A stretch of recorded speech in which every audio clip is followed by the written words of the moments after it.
It's another beautiful day here in the Shire. This time, Renee's brought back something she hasn't made in years. And it's even better than we remembered. I've made Welsh cakes before, but this time I've tweaked the recipe. I was looking for better texture and better flavor. I'm going to show you what I've come up with. So we're going to grind our sugar today. We're going to put it in a food processor. This is a little food processor because it's a small amount of sugar. And we're going to make this fine sugar. Don't make it confectionery sugar if you go too far. Traditionally, this recipe has been made with castor sugar. I don't have any castor sugar, but you can also do it in a food processor with your regular granulated sugar. So we're going to let this go about 4 beats.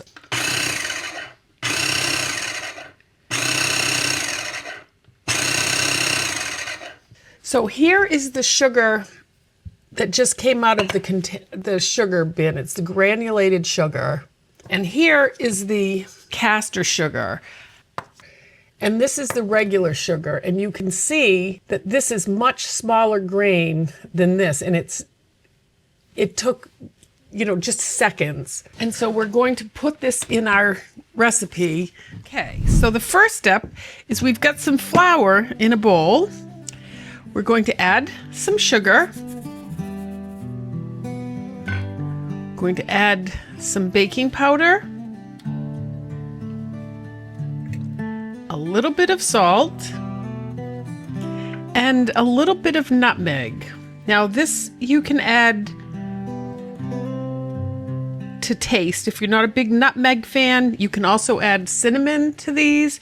You can add nothing to these, or I've read online that you can also add mace to them, which is a spice.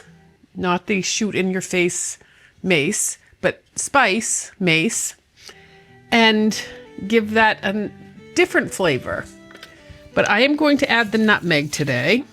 The next thing we're going to add is some butter and lard and milk. And I have both of those in the refrigerator. I'll get them and I'll show you how to do that.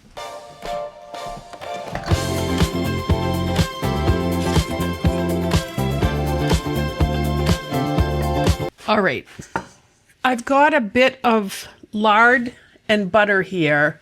Lard is something that went totally out of style for cooking over the last 20 years when it was stated that it was probably not as healthy. It's coming back because of the flake and everything, and the amount you use isn't going to hurt you or not hurt you. I don't know, but the flavor and the way it works with pastry is amazing. So we're using lard today. You can replace this with butter or shortening.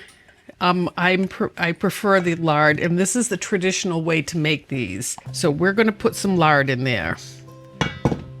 All right, cut that in. And now we're going to take our pastry blender and just start blending that in. We want this to look like little pebbles of little rocks or sand. You can also do this with 2 knives if you'd like, and cut that in that way, but the pastry blender works so well with these. Just keep pulling that together.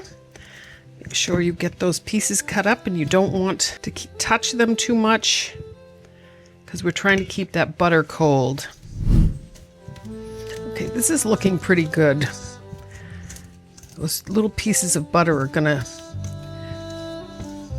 pop and make this yummy. All right, we're gonna leave that just like that. Got a large egg here. I'm gonna mix that up. I'm gonna put that right in our batter. And I'm going to add just a little bit of milk. Not all of this milk. I'm just going to make sure that this gets wet, but not sloppy wet. I don't want it to get too wet because it doesn't need to be too wet. So we're going to fold that in. And I can already tell we need a little bit more.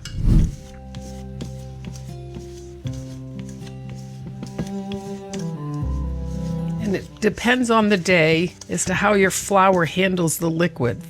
All right, I'm going to leave that there like that because we also now are going to add some raisins to this, chopped raisins. Traditionally, currants are put in this recipe. I don't have any currants, and currants are a little bit smaller than raisins, and so I'm going to just chop these up ever so slightly.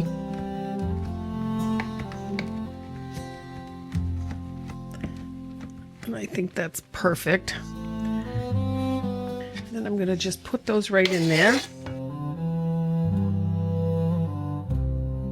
Okay, so now what we're going to do is we're going to mix these raisins in.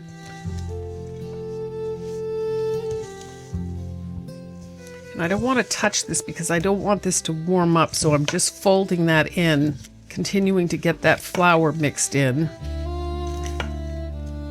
It's really quick and easy recipe that was made in the morning quickly so that the miners could go out and take them for the day.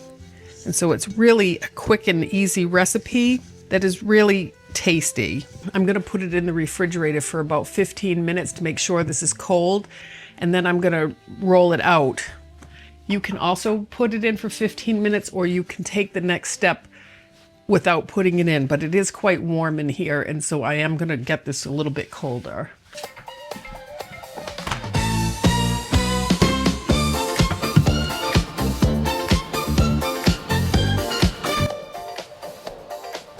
Let me know in the comments if you've ever heard of Welsh Cakes before. Or better yet, do you have a family version that's different from the one we're making today? I would love to hear how yours are made. Okay, so it's been about 15 minutes. I'm going to take these out of the refrigerator and we'll finish these off. All right, so here's our cooled product. We're going to take a little bit of flour on the board, lightly flour this. We don't want to dry that out any. And I'm going to put this on here and shape it into a little bit of a square. And then we're going to start rolling this out. Put a little bit of flour on my rolling pin so it doesn't stick. And we're going to roll this out to about 1/3 of an inch. See those lovely pieces of butter? That's going to allow that to pop. It looks perfectly hydrated. Want to square those pieces up without touching everything too much. Just keep rolling. And so I've got about 1/3 of an inch here. And if I were going to be selling these or serving them, I would cut these corners off to make this look a little bit more professional. But I'm just going to leave them because that's just the way I'm going to do it today. So we're going to cut these down the middle, and we're just going to gently cut these down. I think traditionally they were cut, and then it went to biscuit cutters. But I'm going to make these square. The edges will rise better without that curved edge. In fact, we should take a little bit off of the edge there, just keeping your knife up and slicing very gently.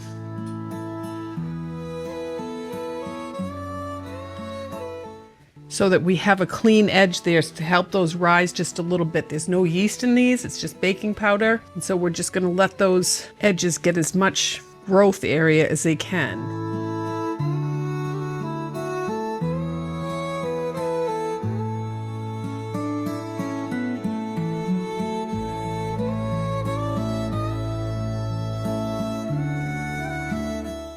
And what we're going to do now, we're going to butter our griddle, and these were traditionally done on a bake stone on an open fire so that they could cook these quickly and get the miners off to work.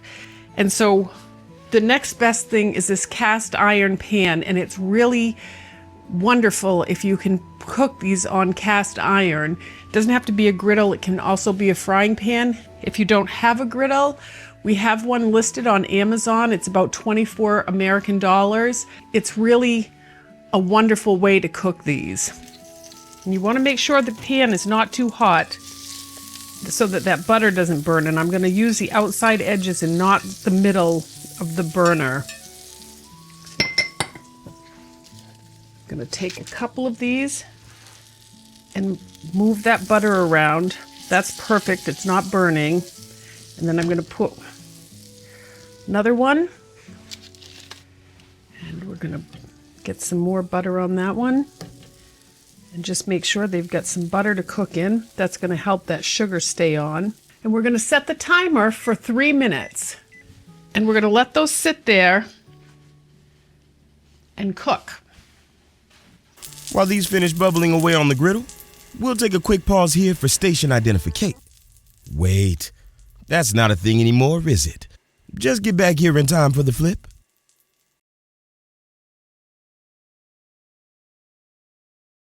And now, back to our regularly scheduled griddle action. All right, so it's been 3 minutes. We're going to see what these look like on the underneath, and they're not cooking quite. Let's look at the rest of these. Oh, that one's all right. Weird. Okay. All right, so we're going to move those a little closer and put these in for 4 minutes.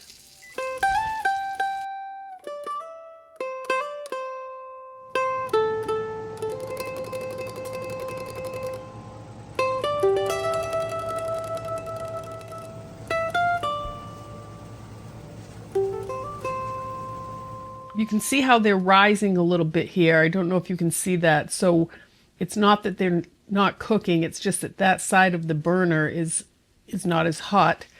So we can move this over just a little bit, and we'll flip those again and get that side a little browner. But they are cooking because I can definitely see a rise in the middle, and they're thickening up. Well, they look really good. Okay, so these look better. I did flip that one over and get the side to brown. So these feel good. You can press them down and they feel solid. Okay, so I'm going to take those off. Okay, and so what we're going to do when we take these off is we're going to put them in sugar. But what I'm doing is I'm just mixing this up with shaking it on, so that they have an added flavor. And this is actually the thinned out sugar, the ground sugar that we did before. Absolutely gorgeous, and they'll continue to cook a little bit on the pan. Okay, so we're gonna try one of these. If you see the color here, it's very even around here. The raisins are evenly distributed. You can see them all through. And the sugar is just perfect. It's left a little bit of a layer on there, but it's not too much so that you feel like you're getting too much. So let's take a bite of one of these. And the inside looks gorgeous. You can see that it's done perfectly. We're gonna take a little bite.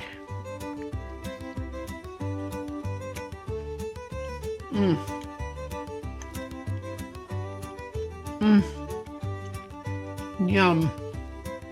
Those are delicious. It's just surprising how good those are. It's definitely not a pancake. It doesn't even look like it inside. It's not a cake.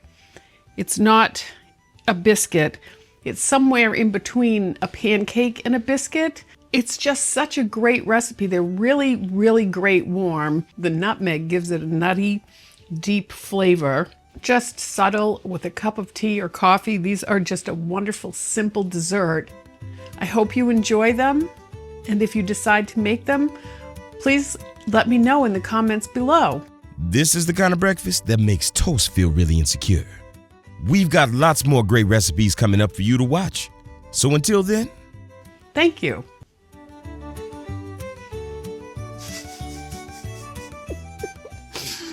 Yum.